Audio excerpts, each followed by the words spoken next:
Bonsoir les amis. Alors, ce soir, je souhaiterais vous parler d'une chose qui me tient à cœur. Comme vous savez, je travaille sur un camping où je rencontre pas mal de gens, des étrangers, quoi. Des Français, des Néerlandais, des Allemands, des Espagnols, de tout ce que vous voulez. Euh, et moi, ce qui m'embête un peu, c'est le préjugé qu'on a sur la langue allemande. Hein, tout le monde dit, ah, c'est une langue dure, c'est pas joli, c'est pas poétique. Alors, moi, je souhaiterais vous en parler ce soir. Et puis, par, comment dirais-je, je vais vous donner quelques exemples, des mots. Je vais vous les traduire en plusieurs langues. Et que vous allez voir que la langue allemande, elle est quand même assez poétique, disons.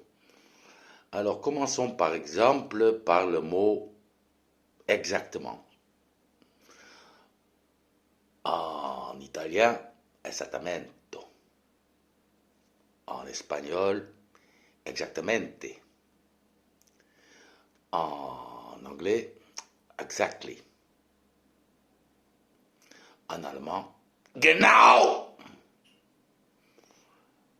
Vous voyez, c'est assez poétique quand même.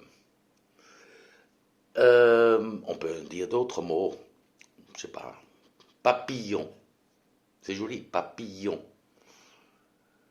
farfalla, mariposa, butterfly, schmetterling. Vous voyez, ça sonne bien tout ça. Un autre mot, vin blanc.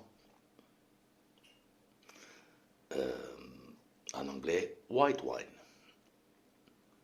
Vino bianco. Vino blanco. Weißwein. Voilà, ce sont des exemples que je peux vous en donner encore et encore. Je sais pas, avion, aeroplane, avion, aéreo, Flugzeug. Bah écoutez, je peux continuer comme ça, une dernière peut-être.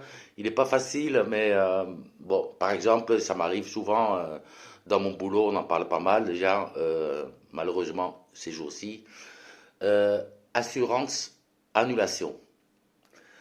Alors, cancellation insurance. Si je me rappelle bien, en espagnol, seguro de cancellation.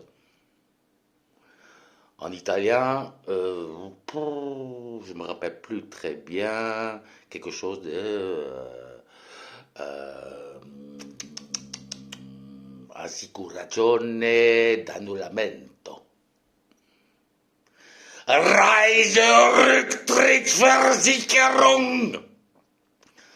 Vous voyez, c'est quelques exemples que je vais vous donner. Bon, écoutez, on se verra peut-être demain. Et puis, portez-vous bien. Au revoir. Goodbye. Arrivederci. Adios. Auf Wiedersehen.